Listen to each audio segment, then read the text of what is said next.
Hello and welcome to HorrorBabble. Today, I will be reading Edgar Allan Poe's The Raven.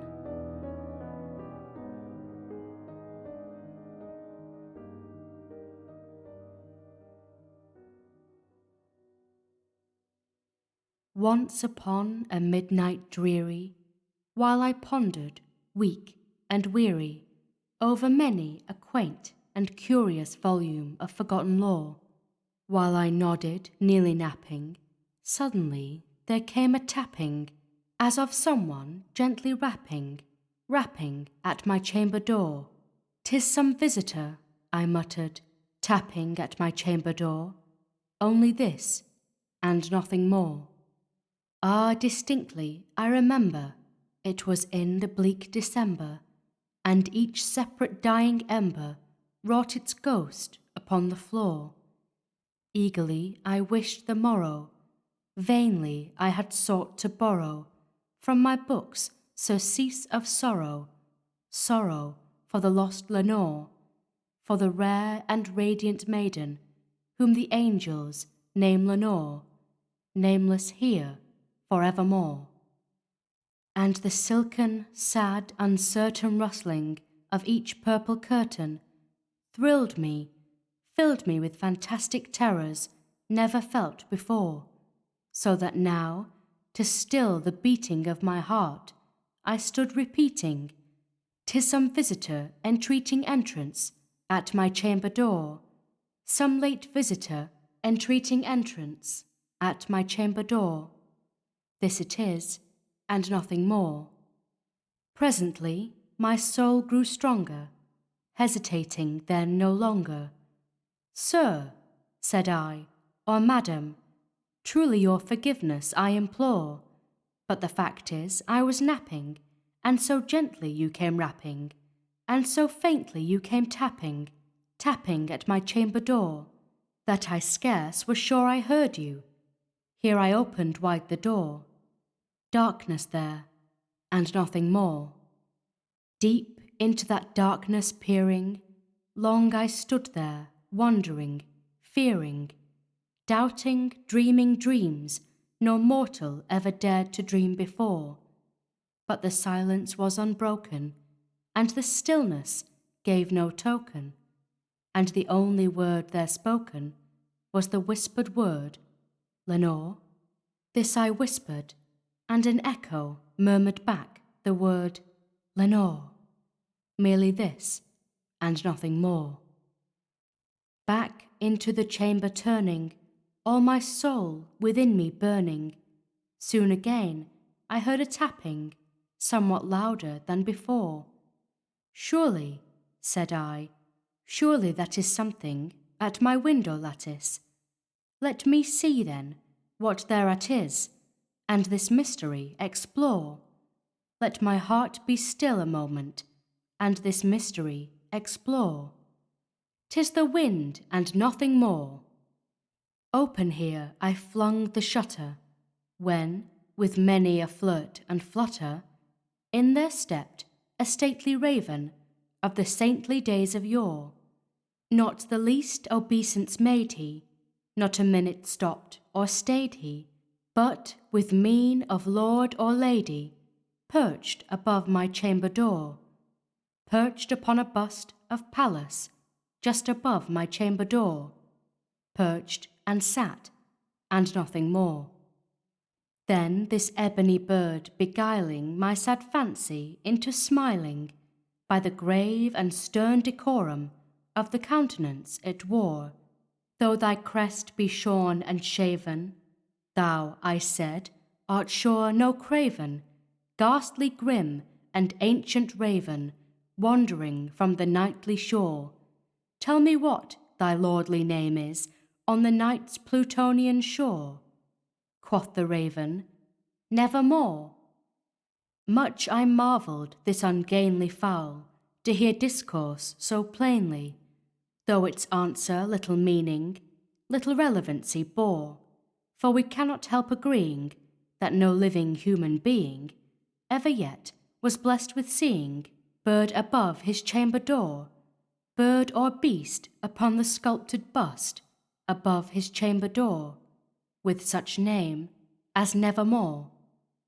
But the raven, sitting lonely on the placid bust, spoke only that one word, as if his soul in that one word he did outpour. Nothing farther then he uttered, not a feather then he fluttered, till I scarcely more than muttered, other friends have flown before, on the morrow he will leave me, as my hopes have flown before. Then the bird said, Nevermore.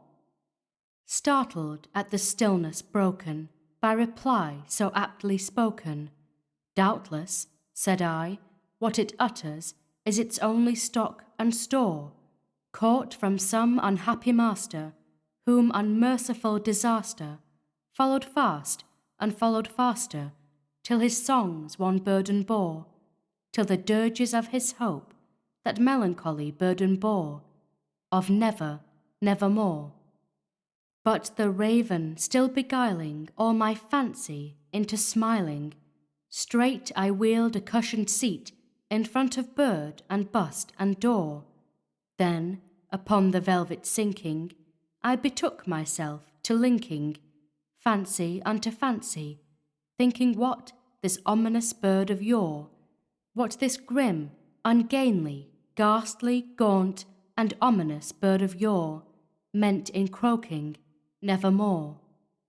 This I sat engaged in guessing, but no syllable expressing to the fowl whose fiery eyes now burned into my bosom's core.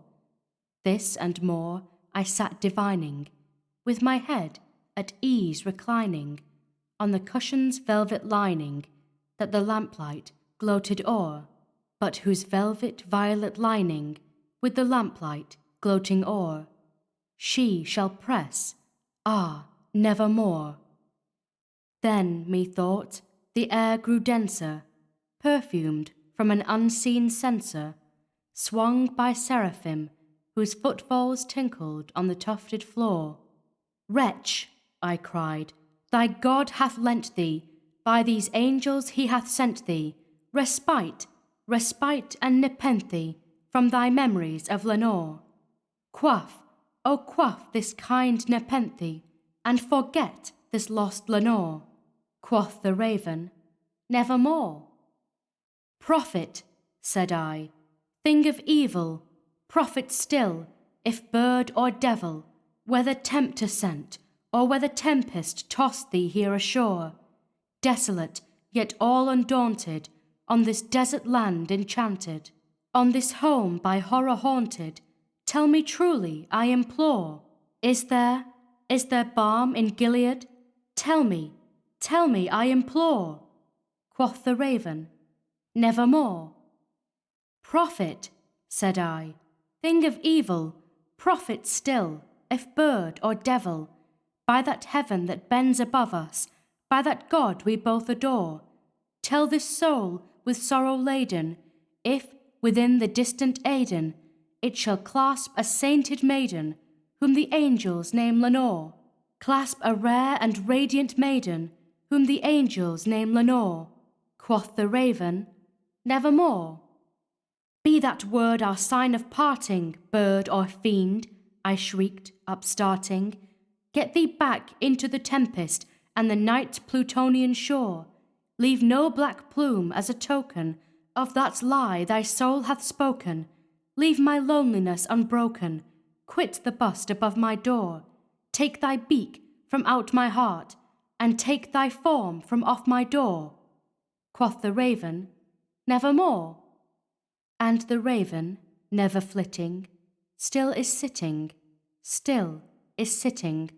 on the pallid bust of Pallas, just above my chamber door, and his eyes have all the seeming of a demon's that is dreaming, and the lamplight o'er him streaming throws his shadow on the floor, and my soul from out that shadow that lies floating on the floor shall be lifted nevermore.